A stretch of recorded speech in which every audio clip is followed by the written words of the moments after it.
नमस्ते दोस्तों, Hindi Mahadev academy online class में आप सभी का स्वागत है। सॉरी दोस्तों, जब मैं कल वीडियो बना रहा था तो थोड़ी प्रॉब्लम हो गई और वीडियो रोकनी पड़ी। देखिए, कल हमने देखा था वर्णमाला। कल वर्णमाला वर्णमाला में हमने देखा कि वर्ण होते हैं दो प्रकार के, स्वर और व्यंजन। स्वर जो स्वतंत्र है वो स्वर है और जो स्वर है वो स्वतंत्र है। स्वर 11 + 2, अगर पूछे जाएं स्वर कितने तो 11 और कुल स्वर 13। अगर मात्रा के आधार पर स्वर पूछे जाएं तो 10। व्यंजन स्वरों की सहायता से बोले जाने वाले वर्णों को व्यंजन कहते हैं। अब व्यंजन 33 + 39 यानी 33 या 39। अगर पूछा जाए कि परंपरागत रूप से व्यंजन 33 व्यंजन और पूछा जाए कुल व्यंजन तो 39 व्यंजन। स्वर स्वतंत्र है, अ ई उ, और व्यंजन स्वरों की सहायता से बोले जाते हैं, क ख ख। कल देखा था हमने कि स्वर स्वतंत्र हैं और व्यंजन स्वर की सहायता से आते हैं। व्यंजन लिख सकते हैं लेकिन बोल नहीं सकते।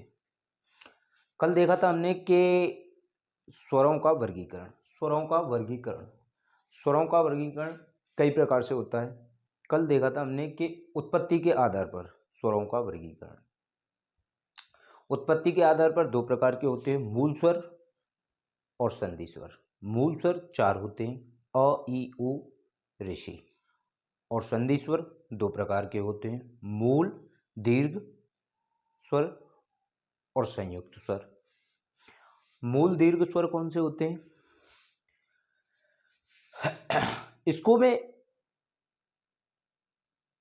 अभी इसको देखेंगे, लेकिन कल हमने क्या देखा, कल हमने क्या सीखा, पहले हम उसका रिवाइज करें। कल हमने क्या देखा, पहले उसका रिवाइज करते हैं। अब हम बात कर रहे थे संयुक्त स्वर की। तो संयुक्त स्वर दो प्रकार के होते हैं, मूल दीर्घ स्वर और संधि स्वर। मूल दीर्घ स्वर वो होते हैं जो दो मूल स्वर को जोड़कर बनाए जाते हैं, यानी योग कर बनाए जाते हैं। जैसे अ प्लस अ बराबर आ, ई प्लस ई बराबर बड़ी ई, उ प्लस उ बराबर बड़ा उ। ये क्या है? मूल दीर्घ स्वर। और इन्हें सजातीय स्वर भी कहते हैं। क्यों? क्योंकि सजातीय यानी समान। अ प्लस अ बराबर आ। संयुक्त स्वर अ प्लस ई बराबर ए, अ प्लस ए बराबर आई, अ प्लस उ बराबर ओ, अ प्लस ओ बराबर औ। ये क्या है? ये संयुक्त स्वर है। अब नंबर 2, उच्चारण काल के आधार पर। उच्चारण काल के आधार पर 3 प्रकार के होते हैं, ह्रस्व स्वर, दीर्घ स्वर और प्लुप्त स्वर। ह्रस्व स्वर उन्हें कहते हैं जिन स्वरों के उच्चारण में कम समय लगे। जिन स्वरों के उच्चारण में कम समय लगे उन्हें ह्रस्व स्वर कहते हैं। जैसे अ ई उ ऋषि, ये 4 क्या हैं? ह्रस्व स्वर। दीर्घ स्वर जिन स्वरों के उच्चारण में ह्रस्व से थोड़ा अधिक समय लगे उन्हें दीर्घ स्वर कहते हैं। जैसे आ ई उ ए ऐ ओ औ। प्लुप्त स्वर जिन स्वरों में दीर्घ स्वरों से अधिक समय लगे उन्हें प्लुप्त स्वर कहते हैं। जैसे मोहन, मोहन।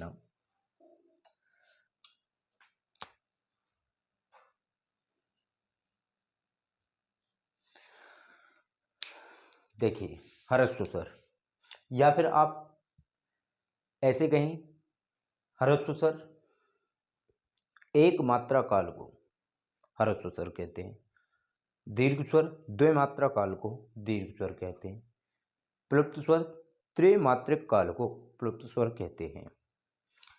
ह्रस्व स्वर जिन स्वरों के उच्चारण में कम समय लगता है, यानी कम समय, एक पलक झपकने का समय जिन स्वरों में लगता है वो ह्रस्व स्वर हैं। अ ई ओ ऋषि। अ, देखो पलक झपको, अ और अ बोलो, कितना समय लगा। पलक झपको और ई बोलो, कितना समय लगा। उ ऋषि। ह्रस्व स्वर यानी इनमें सबसे कम समय, जिन स्वरों के उच्चारण में कम समय लगता है ह्रस्व स्वर कहते हैं। दीर्घ स्वर। अब दीर्घ स्वर ये क्या है? दीर्घ स्वर ये सोचो, जो संयुक्त स्वर थे, जो संधि स्वर थे, वही तो दीर्घ स्वर हैं। संधि स्वर क्या थे? आ ई उ, ए ऐ ओ औ, और वही दीर्घ स्वर हैं। तो जिन स्वरों के उच्चारण में ह्रस्व स्वर से थोड़ा अधिक, जिन स्वरों के उच्चारण में ह्रस्व स्वर से थोड़ा अधिक समय लगता है उन्हें दीर्घ स्वर कहते हैं। जैसे आ यानी अ प्लस अ बराबर आ, ई प्लस ई बराबर ई, उ प्लस उ बराबर उ, ए अ प्लस ई बराबर ए, आई अ प्लस ए बराबर आई, ओ अ प्लस उ बराबर ओ, औ अ प्लस ओ बराबर औ। ये क्या है? दीर्घ स्वर। प्लुप्त स्वर जिन स्वरों में दीर्घ स्वरों से अधिक समय लगता है उन्हें प्लुप्त स्वर कहते हैं।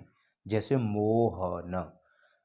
आप यहीं पे नीचे लिखना, प्लुप्त स्वरों का प्रयोग किसी को पुकारने में किया जाता है। जैसे मोहन, राधा। देखिए यहां समझिए, मोहन,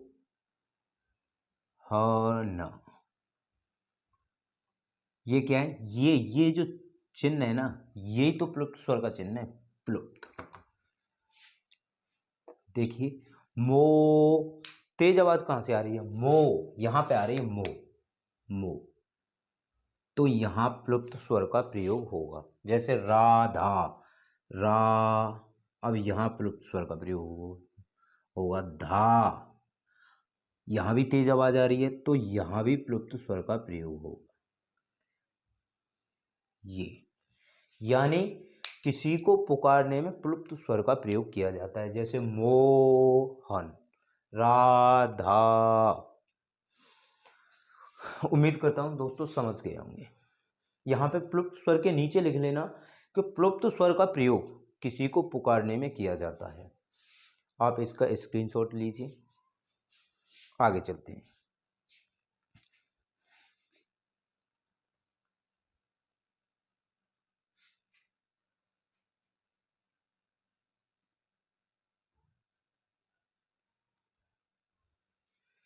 हो गया दोस्तों?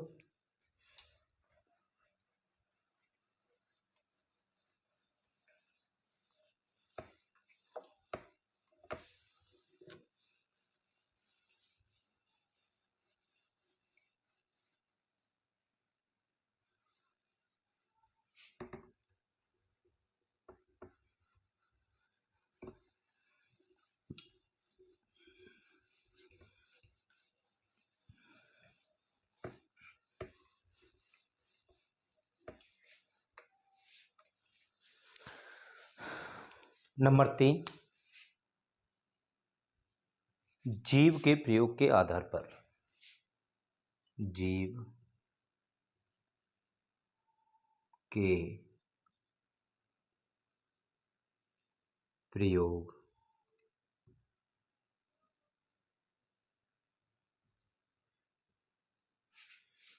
के आधार पर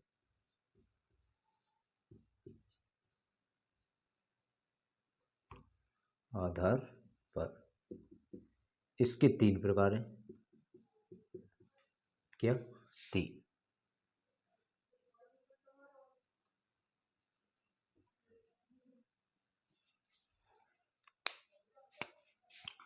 नंबर 1 अग्रस्वर।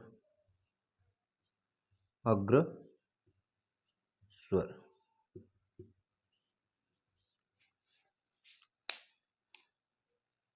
अग्र, अग्र कहें तो आगे। अग्र यहां से पकड़िए आप, यहां से अग्र यानी आगे। जीभ की बात हो रही है। जिन स्वरों के उच्चारण में जीभ का आगे का हिस्सा काम आता है यानी काम करता है, उन्हें अग्रस्वर कहते हैं। जिन स्वरों के उच्चारण में, जिन स्वरों के उच्चारण में जीभ का अग्रभाग यानी अग्र यानी कहें तो आगे, अग्र भाग काम करता है,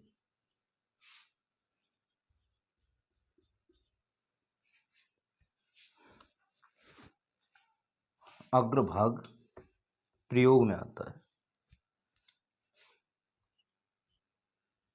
प्रयोग में आता है।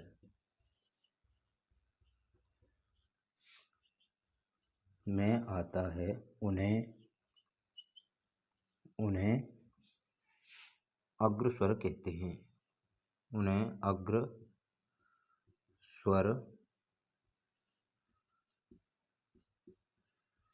कहते, उन्हें अग्रस्वर कहते हैं।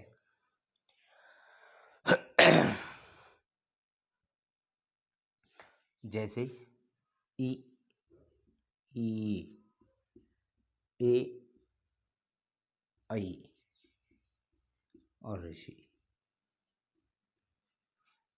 देखिए अग्रस्वर, अग्र, अग्र यानी आगे। जीभ की बात हो रही है यानी जीभ का आगे वाला भाग। तो जिन स्वरों के उच्चारण में, स्वर की बात चल रही है, तो जिन स्वरों के उच्चारण में जीभ के अग्रभाग यानी आगे का भाग काम आता है, प्रयोग में आता है, उन्हें अग्रस्वर कहते हैं। अब देखिए इ, ई, ए, आई, ऋषि। आप खुद बोल के देखिए, आपको महसूस होगा जीभ का ये आगे वाला हिस्सा, ये ए, ई, ए, आई, ऋषि। ए, ई, ए, आई, ऋषि, ये क्या है? अग्रस्वर। नंबर 2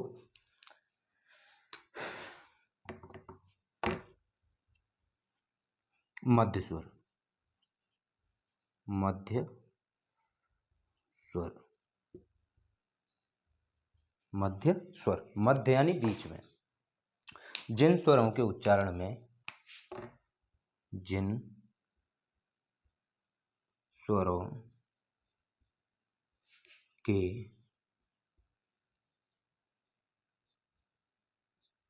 उच्चारण में, जिन स्वरों के उच्चारण में जीभ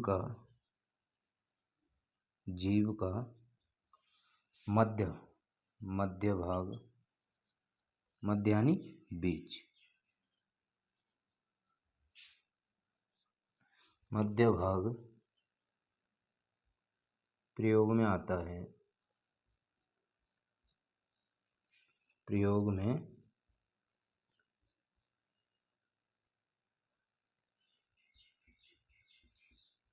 में आता है,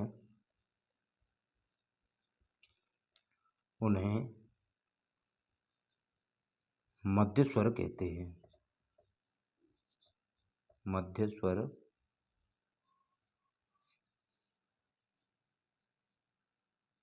कहते हैं। इसमें मध्य स्वर अ, सिर्फ अ यानी छोटा अ। याद करने की ज़रूरत नहीं है, परिभाषा याद करने की कोई ज़रूरत नहीं है, बस ये शब्द पकड़ो, अग्र यानी आगे। किसकी बात हो रही है? जीव की।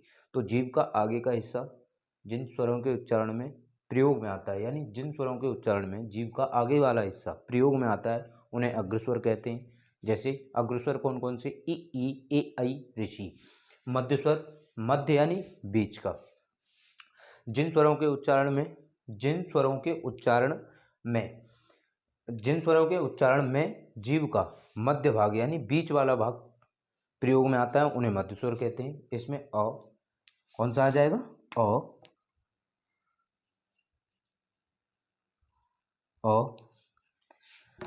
अब पश्च स्वर, नंबर 3 पश्च स्वर। पश्च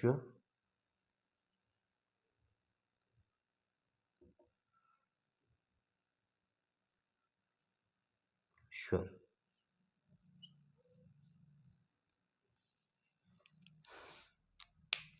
बस इतना लिखिए, जीव का पीछे वाला भाग, आप इतने से ही समझ जाएंगे।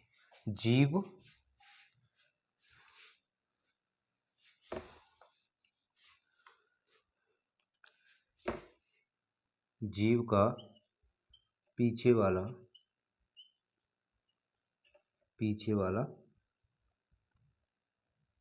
भाग।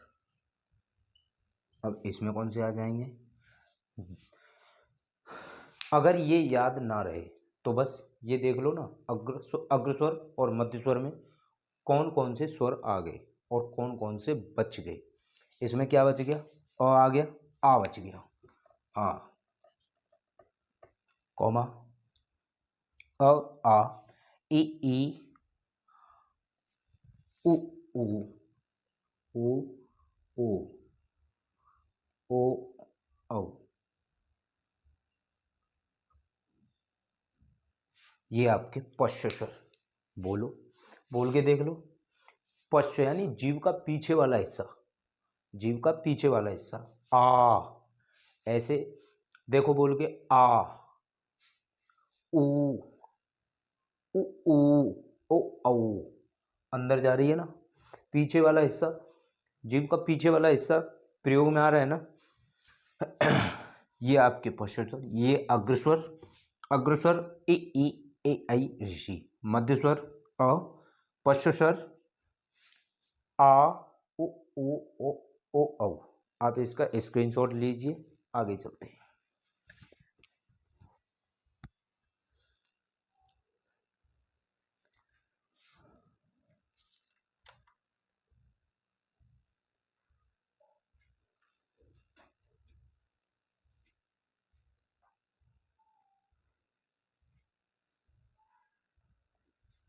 हो गया दोस्तों?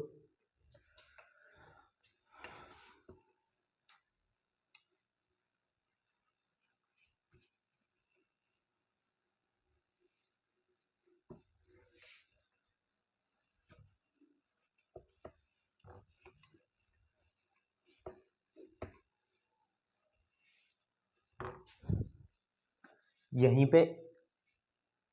पे इनको लिखो। जीव के प्रयोग के आधार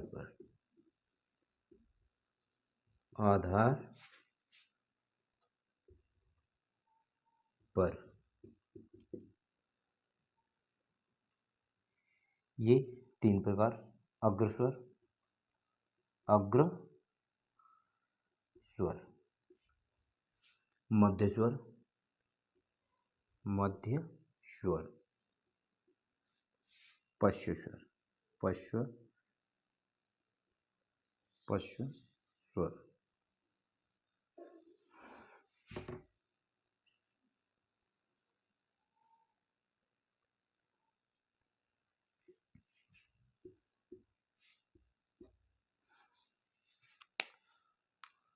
अग्र,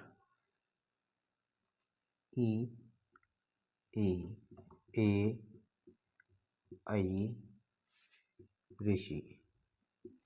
मध्य स्वर अ, पश्च स्वर आ, ओ ओ ओ।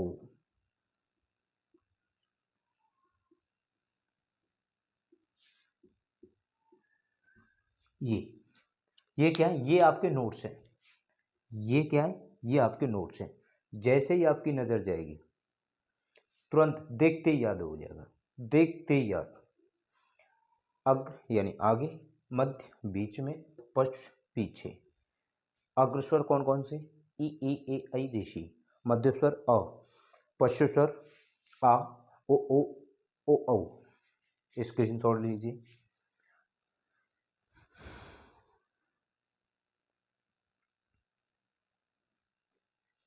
हो गया।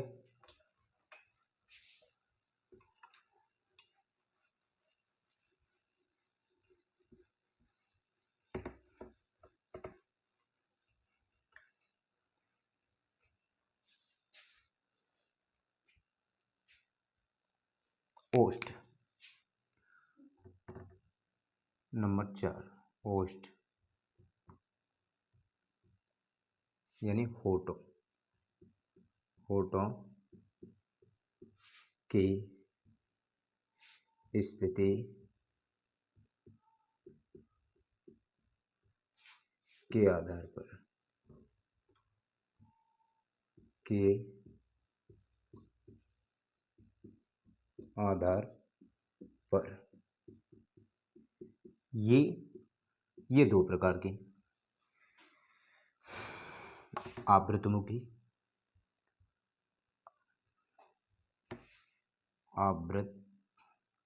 आवृत मुखी, व्रतमुखी, व्रतमुखी।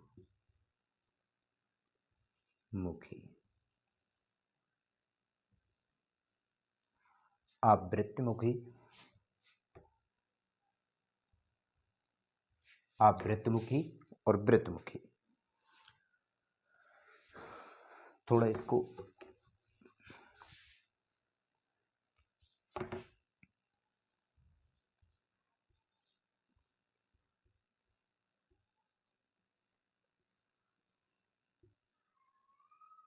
आवृतमुखी स्वर, व्रतमुखी स्वर, इसको भी बड़ा कर दें।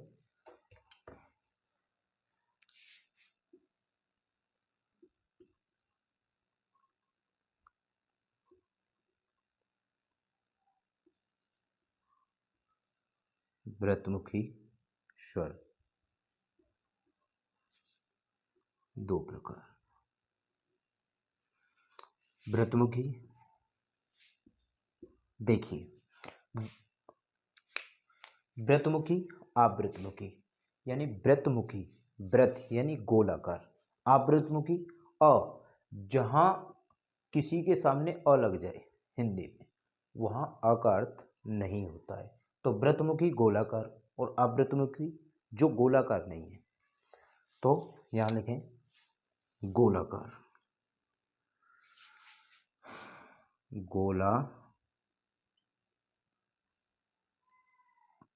गोलाकार, और यहां लिखें गोलाकार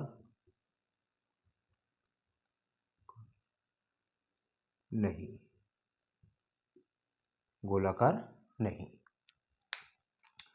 लिखिए, जिन स्वरों के उच्चारण में, जिन स्वरों के उच्चारण में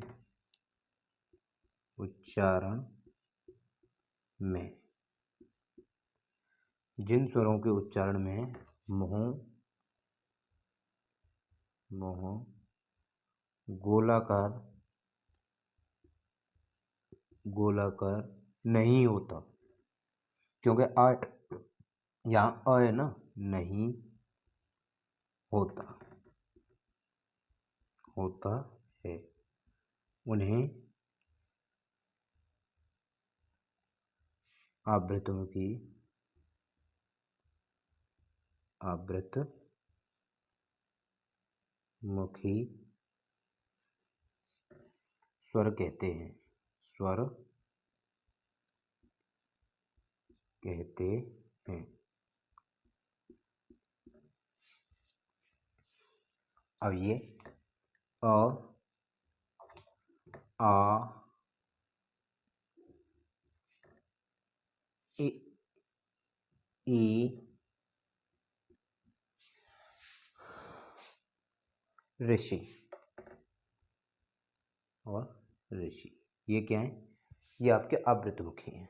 अब व्रतमुखी जिन स्वरों के उच्चारण में, जिन स्वरों के उच्चारण में, जिन स्वरों के उच्चारण में, जिन स्वरों के उच्चारण में मुंह गोलाकार गोलाकार होता है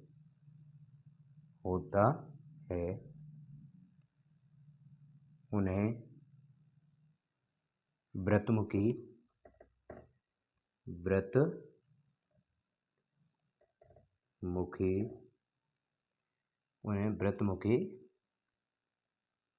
स्वर कहते हैं, स्वर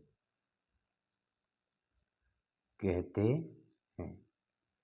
अब ये ओ, ओ, ओ,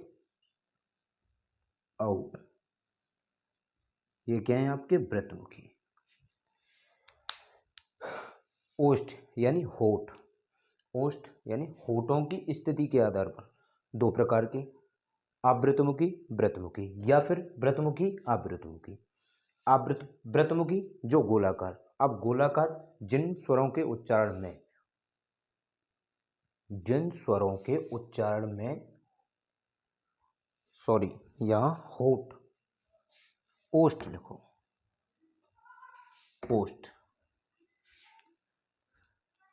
ओष्ठ ज्यादा अच्छा लगेगा, ओष्ठ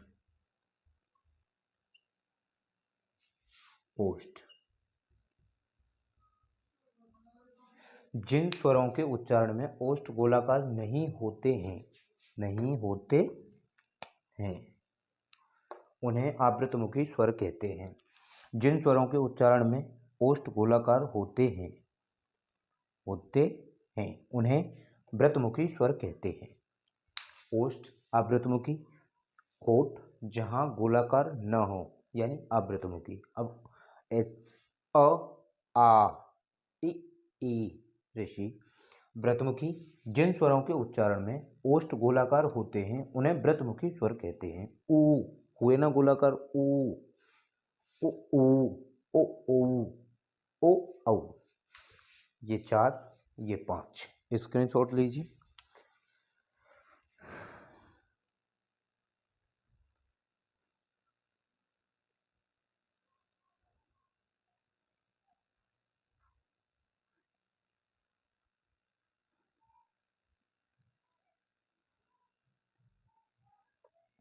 हो गया।